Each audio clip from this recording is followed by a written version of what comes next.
Olá, boa tarde, sejam muito bem-vindos. Este é o Jornal Brasil, primeira edição.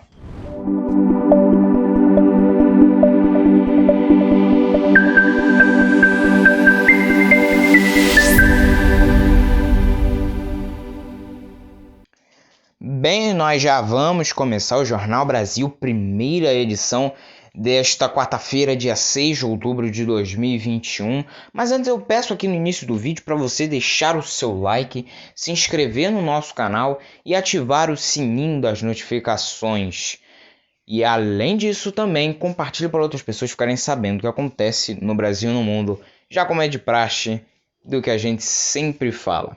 E só para falar um pouco para os nossos ouvintes, eu tive pequenos problemas nos equipamentos na qual eu faço canal, por isso o meu sumiço de praticamente um mês, aí vocês sem notícia, eu peço perdão novamente, mas os equipamentos acabaram falhando aqui no sistema de edição, e aí agora que eu troquei, eu posso estar fazendo de volta as notícias todos os dias para vocês. E além do mais, eu falo primeira edição, né, gente? Mas acabo só fazendo a única edição, né?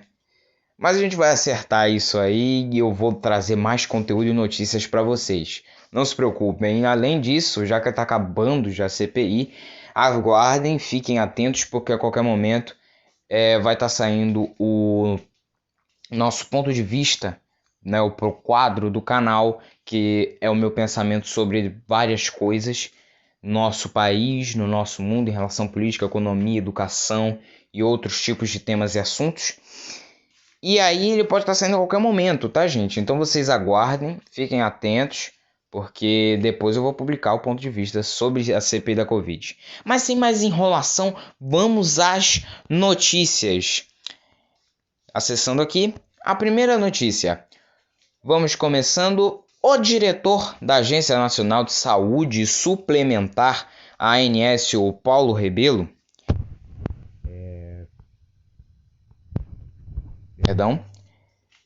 Paulo Rebelo anunciou nesta quarta-feira, em depoimento à CPI da Covid, a instauração de uma direção técnica na operadora Prevent Senior. Em depoimento à CPI da Covid no Senado, o chefe da ANS anuncia a instauração de direção técnica na Prevent Senior. Paulo Rebelo foi convocado a prestar depoimento para explicar eventuais ações tomadas pela ANS diante de denúncias envolvendo a Prevent Senior. O portal G1 tenta contato com a operadora de serviços de saúde. O diretor da Agência Nacional de Saúde Suplementar anunciou nesta quarta-feira. Rebelo foi convocado a prestar depoimento para explicar eventuais ações tomadas pela ANS diante de denúncias envolvendo a Prevent Senior durante a pandemia. Há denúncias de que a operadora testou remédios comprovadamente ineficazes em pacientes com Covid e omitiu a doença em atestados de óbito. Abre aspas. A operadora será notificada acerca da indicação da instauração de um regime especial de direção técnica, a qual possui um rito específico que será devidamente observado pelos técnicos da ANS, Agência Nacional de Saúde Suplementar. Tal regime especial tem como propósito o acompanhamento mais próximo da ANS, não sendo seu objetivo final a retirada da operadora do mercado, mas garantir a manutenção da qualidade assistencial aos beneficiários, afirmou Rebelo. Em seguida, o senador Humberto Costa, do PT de Pernambuco, questionou se a Agência Nacional de Saúde Suplementar decidiu implementar uma direção técnica na Prevent. Rebelo então respondeu: "Isso, senador." Na sequência, o vice-presidente da CPI, o senador Randolfo Rodrigues, do Rede do Amapá, questionou a partir de quando a direção técnica atuará na Prevent Senior. Paulo Rebelo então respondeu que é preciso concluir um relatório preliminar. Abre aspas. Tem um rito interno da agência e vamos dar início à direção técnica, ou seja, enviando um diretor técnico para acompanhar diariamente os fluxos e processos dentro da operadora, fecha aspas, acrescentou o diretor da ANS, Paulo Rebelo. Gente, eu acho mais do que justo, vai meu comentário aqui, que seja feita a justiça. tem que ser aberto um processo de justiça, né, como isso mesmo, a instauração de um regime especial de direção técnica para apurar e averiguar as sequelas que foram causadas não só nas pessoas, mas também por causa dos médicos que foram induzidos a indicar o medicamento para as pessoas poderem se tratar da Covid, mesmo sabendo que era ineficaz. E a direção desse plano de saúde, né, mesmo assim insistiu com que fizesse a indicação. E isso levou a óbito muitas pessoas. E não só isso, o pior de tudo é que eles ocultaram alguns óbitos, dizendo que não era de Covid. Mas a gente sabia que era, além do mais no período, umas épocas até, porque a gente não acabou isso, a gente não passou disso ainda. A gente tá num número muito elevado, que a vacina não tá adiantando nada, né, gente? Tá num número baixo, mas qualquer momento pode voltar, porque tem variante espalhada em todo canto do país, que é a variante Mu, variante Delta, que a variante Mu é da Colômbia, reduz em metade a eficácia das vacinas, né? Então, o jeito é tomar os cuidados, mas isso é um absurdo que essa Prevent Senior fez, né? Mas bem, vamos já para outra notícia. O Partido Democratas aprovou por aclamação em convenção realizada nesta quarta-feira em Brasília a fusão da legenda com o PSL. A nova sigla se chamará União Brasil. O DEM aprovou, o Tribunal Superior Eleitoral, na verdade é outra coisa, Tribunal Superior Eleitoral, o TSE, ainda precisa aprovar o novo partido. A cúpula do Democratas crê que o processo de fusão leve 3 meses para ser analisado pelos ministros. Peço perdão aí pela notificação, tá, gente? A expectativa, segundo o presidente nacional do DEM, ACM Neto, é de que a fusão leve à formação da maior legenda do país. Entretanto, o processo deve levar à saída de vários filiados dos dois partidos, inclusive congressistas. Ministro do Trabalho e da Previdência do governo Bolsonaro, filiado ao DEM, Onyx Lorenzoni, votou contrário à união dos partidos e pediu para que a posição dele constasse na ata da convenção. Mesmo com baixas nos dois partidos, a União Brasil deve contar com a maior bancada na Câmara dos Deputados. Atualmente, a fusão dos dois partidos conta com 28 deputados no Democratas e 6 senadores também, incluindo o presidente do Senado, Rodrigo Pacheco, do Democratas de Minas, né? E 54 deputados da parte do PSL e 2 senadores. Se considerados os números atuais dos dois partidos, a fusão deixaria a União Brasil com um total de 82 deputados. A segunda maior bancada é a do Partido dos Trabalhadores, o PT, com 53 deputados. No Senado, a União Brasil contaria com 8 parlamentares e seria a quarta maior bancada atrás do MDB, maior bancada com 15, PSD e o Podemos. Já partindo para outra notícia, a Polícia Federal pediu ao Supremo Tribunal Federal, STF, a prorrogação do inquérito que investiga o presidente Jair Bolsonaro por vazamento de documentos sigilosos. Em 4 de agosto, Bolsonaro divulgou nas suas redes sociais a íntegra de um inquérito da PF que apura suposto ataque ao sistema interno do Tribunal Superior Eleitoral em 2018 e que, conforme o próprio tribunal, não representou qualquer risco às eleições. Na ocasião, o ministro Alexandre de Moraes, do Supremo Tribunal Federal, determinou a abertura do inquérito para investigar o vazamento. A decisão atendeu a um pedido feito pelo TSE. Moraes determinou a remoção dos links disponibilizados por Jair Bolsonaro com a íntegra da investigação e o afastamento do delegado da PF, que era responsável por esse inquérito. Após receber o pedido da prorrogação do inquérito, Moraes pediu para a Procuradoria-Geral da República opinar sobre a extensão do prazo. Mais uma vez, eu peço desculpa a vocês aí por causa da notificação. Após receber... já até me confundi. Ao pedir a prorrogação, a PF justificou que a extensão do prazo é necessária considerando a expiração do prazo de permanência do presente inquérito em sede policial e havendo necessidade de prosseguimento da apuração. O ministro Alexandre de Moraes, do Supremo Tribunal Federal, determinou nesta quarta-feira que a Polícia Federal ouça uma estagiária que trabalhou no gabinete do ministro Ricardo Lewandowski, também do Supremo Tribunal Federal, suspeita de ser informante do blogueiro bolsonarista Alan dos Santos. Segundo o jornal Folha de São Paulo, em mensagens trocadas entre os dois, Santos pediu à estudante para que ficasse como informante dele na Suprema Corte. Em resposta, ela respondeu que seria uma honra ajudá-lo, de acordo com os diálogos coletados pela Polícia Federal. Meu Deus, que feio. As trocas de mensagem constam do inquérito das fake news que apura a disseminação de informações falsas e foi compartilhado com a CPI da Covid no Senado. Alan dos Santos é um dos investigados nesse inquérito e por essa razão teve o sigilo telefônico quebrado.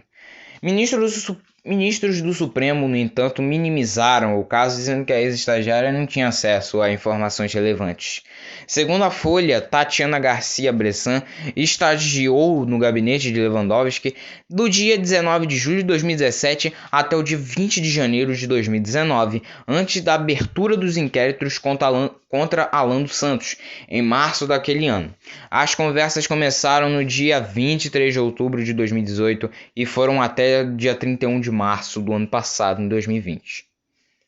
E só voltando à notícia anterior a essa, bem, eu não acho nada mais justo, né, do que a Polícia Federal investigar isso, porque um presidente da República, que faz parte do Executivo, acredito eu que o Legislativo é outra área, que é o Executivo do país, porque não tem como ele querer vazar um documento que tem sigilo, que é privado, que não pode ser publicado para qualquer pessoa, para qualquer cidadão. Isso é uma coisa de justiça, de lei, isso está engavetado lá, não pode ser publicado assim do nada, entendeu? Para todo mundo ficar sabendo e tirar o sigilo do processo. Eu acho isso muito errado e não faz nada de mal a Polícia Federal, o Supremo Tribunal Federal, em investigar essa situação na qual o presidente jogou aí por links externos e um monte de outras coisas. Então tem que bloquear, pegar esses links, bloquear e averiguar. Tem que ver o que o presidente da República fez. Ainda continuando, né, a última notícia sobre o Alan dos Santos, nos diálogos que estão em um relatório da Polícia Federal e foram reproduzidos pela Folha de São Paulo, ela relata ter dificuldade em trabalhar com o ministro, mas diz que está lá para aprender. A informação, segundo a PF, naturalmente desperta interesse de Alan dos Santos, que pede a colaboração dela. Fique como nosso informante lá, diz o blogueiro. A estagiária responde prontamente, será uma honra, estou lá, kkk. Em seguida, Alan pergunta o que de mais espantoso Tatiana vê no gabinete. Ela então responde, o que vi de mais espantoso é que realmente eles decidem o que querem e como querem. Algumas decisões são modificadas porque alguém importante liga para o ministro. Pessoa que tem formação, que tem diploma, né, que é uma estudante, se submeter a uma situação dessa. Tá, a gente sabe que não tem nada a ver, mas uma pessoa sensata não deveria se meter nessas coisas, né? Eu acredito que vocês ainda se lembram sobre o caso do menino Henri Borel, de 4 anos, que morreu neste ano após ser agredido pelo padrasto, o Dr. Jairinho, e a mãe ser omissa e aceitar isso, a Monique. Então, ainda tem desenrolado essa situação. As testemunhas de acusação do caso da morte do menino Henri Borel começaram a prestar depoimento no Tribunal de Justiça do Rio pouco depois das 9h30 da manhã desta quarta-feira. Logo no início, uma discussão entre o promotor do Ministério Público, Fábio Vieira, e o advogado de Monique Medeiros, Tiago Minagé, interrompeu o depoimento do delegado Henrique Damasceno, primeira testemunha ouvida. O advogado de defesa de Monique disse que Damasceno estava dando opiniões e não falando sobre os fatos do dia do crime. A juíza precisou intervir para interromper a discussão. Abre aspas para falar da juíza. Aqui não é CPI. Aqui a gente está para ouvir a testemunha. Isso aqui não vai virar circo. Fecha aspas, afirmou a juíza Elizabeth Machado Louro. Durante o depoimento, o delegado Damasceno, responsável pela investigação do caso, disse que o menino Henri Borel chegou morto ao hospital. Abre aspas para a fala de Damasceno. Ficou expressamente demonstrado pela equipe médica e pelos laudos periciais que, embora tenha sido submetido a manobras de ressuscitação por bastante tempo, em nenhum momento ele apresentou frequência cardíaca. Ele já chegou morto, fecha aspas, afirmou Damasceno, o policial que está na investigação do caso, que praticamente para mim já foi fechado. A gente sabe muito bem o que aconteceu, né, o que houve, qual foi o ato, né, qual foi a circunstância, que não é bem essa palavra, mas o que ele fez, o que esse doutor Jairo de Souza Santos fez com o menino. E a mãe, que foi omissa e não foi tentar tirar o menino das mãos desse cara. O menino de 4 anos morreu no dia 8 de março deste ano e, de acordo com a denúncia, foi vítima de torturas realizadas pelo padrasto e ex-vereador Jairo Souza dos Santos Júnior. A mãe do menino, Monique Medeiros, também irá responder por homicídio triplamente qualificado, tortura e coação de testemunhas. Essa palavra exata, gente, que eu ia falar, a coação. Ela ficou coagida. Em vez de ela tentar agir para tentar tirar o menino dessa situação, ela se calou e deixou que ocorresse a situação em frente aos olhos dela. Por mais que ela tenha dito que tomou remédio, que o Jairinho botou remédio de sono para ela, entendeu? Medicamento para ela dormir, não faz sentido. Ela disse que ouviu o barulho.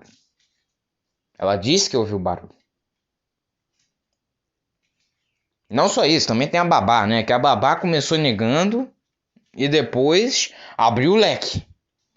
Também tem que, né? Mas já indo para outra notícia, a penúltima de hoje. Eita, tá ficando grande, hein? Mas vamos lá, para a penúltima notícia de hoje. O esquema de investimento irregular em criptomoedas, chefiado por Gleidson Acácio dos Santos, conhecido como faraó dos bitcoins, é suspeito de receber dinheiro de traficantes de drogas e de milicianos. A informação consta da denúncia do Ministério Público Federal, MPF, aceita pelo juiz Vitor Valpuesta, da Terceira Vara Federal Criminal do Rio de Janeiro. Gleidson e mais 16 pessoas se tornaram réus sob acusação de fraude ao sistema financeiro nacional, gestão temerária e organização criminosa. De acordo com o Ministério Público Federal, esses investimentos do crime aconteceriam via empresa GAS Consultoria e Tecnologia de Gleidson. Abre aspas. Identificadas informações concretas a respeito da utilização do grupo GAS para a injeção de recursos oriundos de crimes graves como tráfico de drogas e constituição e funcionamento de milícias privadas. Fecha aspas, consta documento do MPF. A Polícia Federal descobriu durante as investigações que 2 moradores da comunidade do Lixo, em Cabo Frio, que nome de comunidade, né? Na região dos Lagos, fizeram depósitos em dinheiro na conta bancária da GAS que totalizaram 1,7 milhão de reais. Ou seja, foram 2 moradores que fizeram depósito de dinheiro na conta bancária que totalizaram 1,7 milhão. A gente já vê que cada um botou 850 mil na conta, né? Matar a cobra e mostrar o pau, né? É uma coisa contrabandeada. Não é contrabandeada, falei errado. É uma coisa totalmente na área do crime, é criminoso, porque fez com que pessoas fizessem essas transações ilegais, ajudava a fortalecer tráfico de drogas e milícias do estado do Rio, além de extorquir dinheiro de pessoas que iam no aplicativo dessa tal consultoria para tentar fazer aqueles procedimentos, né, na área do criptomoeda, de investimento, de dinheiro, né, para ver como é que ia ficar daquelas coisas, né, de sobe e desce de dinheiro e um monte de outras coisas na economia. Obrigava as pessoas a fazer depósitos, né, bem depósitos, a fazer pagamentos para você tentar fazer, né, os seus investimentos, as suas transações, enquanto isso estava comendo o dinheiro. Os dois homens não possuem emprego ou qualquer ocupação que justifique o depósito dessa quantia em dinheiro. Pronto. Aí já está mais um porém. Eles depositam, os dois juntos, ao todo depositam 1.700.000, mas não tem emprego. Ou seja, teve merda nisso aí. Perdão até pela palavra. Mas eles receberam algum cachezinho ali, né, roubado. E agora, gente, vamos para a última notícia em relação ao horário de verão, economia de energia, né, e outras coisas derivadas sobre esse assunto. O ministro Bento Albuquerque, de Minas e Energia, afirmou nesta quarta-feira que não haverá horário de verão no Brasil nos próximos anos. Ele disse também que está descartada a possibilidade de haver racionamento ou apagão. Outra coisa também que eu queria, só pontuar rapidinho aqui, é porque chove tanto. Hoje está programado 30 milímetros de chuva só no estado do Rio, deve estar 35 para São Paulo. No Nordeste ainda não está chovendo, né, porque a frente fria ainda não chegou lá. Mas Rio Grande, a área do Sul, né, Rio Grande do Sul, Santa Catarina, Paraná, aqui no Sudeste, mas está chovendo pacas. E como é que diz que tem racionamento de energia? Isso é só um meio para tentar extorquir dinheiro do povo, é? Já não basta os precatórios, não? Que quer dar calote num povo que precisa, tem que receber o dinheiro da justiça? Aí o que? Quer extorquir o dinheiro do povo inventando historinha de racionamento? A afirmação foi concedida pelo ministro durante entrevista ao Sistema Verdes Mares de televisão. Bento Albuquerque visita a Fortaleza para participar do Proenergia 2021, um evento anual realizado pelo Sindicato das Indústrias de Energia e de Serviços do Setor Elétrico do estado do Ceará. Segundo o ministro, um levantamento da pasta indicou não haver necessidade de aplicar o horário de verão. Também concordo, alguma das únicas coisas boas que o governo Bolsonaro fez foi tirar o horário de verão, porque não tem importância alguma você aplicar o horário de verão. É o quê? Só para ficar 1 hora mais de dia? 6:30 da tarde e ainda tá tendo pôr do sol. Só isso. Porque quando a gente vai acordar, a gente se confunde até no horário aí. Né? Quem não diz que é mentira? Que a gente acorda às 5 da manhã, tá parecendo que é 6. Abre aspas para a fala do ministro. Do ponto de vista energético, não há necessidade de dar volta do horário de verão. Nós já fizemos uma análise. Do ponto de vista energético, não se faria necessário. E foi tomada a decisão pelo presidente Bolsonaro de não decretar o horário de verão. Agora em 2021, entre 2020 e 2021, sempre analisamos essa questão. Então o horário de verão não ocorrerá como não vem ocorrendo desde o ano de 2019. Fecha aspas, disse o ministro em entrevista ao Sistema Verdes Mares de televisão. O ministro de Minas e Energia disse também que o governo federal faz nos últimos anos um planejamento de energia para evitar racionamento ou um apagão mesmo com a crise hídrica no país, que para mim não existe. Segundo Bento Albuquerque, há novas fontes de energia e que outras fontes como hidrogênio serão utilizadas para evitar um racionamento hídrico. Ótimo, seu ministro. Joga mais carbono lá para cima para acabar com a nossa camada de ozônio e aí cada vez mais prejudicar o meio ambiente. Obrigado. Abre aspas novamente. Nós estamos com um planejamento de expansão de energia, de transmissão de energia que é atualizado todo ano. Esse planejamento é que vai mudar essa situação. Como falei para vocês, nossa matriz é muito diversificada. Não era também no passado, No passado nós tínhamos 4 fontes de geração de energia, hoje são 9. Daqui a pouco teremos outras fontes também como hidrogênio. Então a nossa diversidade da nossa matriz vai evitar que o país passe por situações como essa que nós estamos passando no ano de 2021. Fecha aspas, concluiu o ministro Bento Albuquerque de Minas e Energia. Para finalizar, o que eu acho? A gente já tem eólica, hidrelétrica, solar, entendeu? Biomassa, termoelétrica, aí vai vir de hidrogênio. É o quê? Fazer um rendezvous de energia? A gente sabe que o país é grande, muita gente utiliza energia, além do mais, os mais desligados, que deixam tudo ligado, celular carregando por horas, ar-condicionado, aí depois não quer pagar a conta de luz, cara. Nesse ponto eu concordo. O ponto que eu não concordo é a pessoa que tem uma geladeirazinha, um fogão, uma máquina de lavar, um ventilador, bota seu celular para carregar, honestamente, escuta um rádio, uma TV, porque todo mundo precisa de equipamentos eletrodomésticos desse, que são funções básicas, né? Agora, pessoa que esbanja, né? Por exemplo, ficar um monte de tempo no banheiro, tomando banho, deixa a água aberta quando vai escovar os dentes, ar-condicionado ligado toda hora, deixa as luzes acesas, não importa o horário que seja do dia, da noite, da madrugada, da manhã. Mas assim, vamos pensar aqui.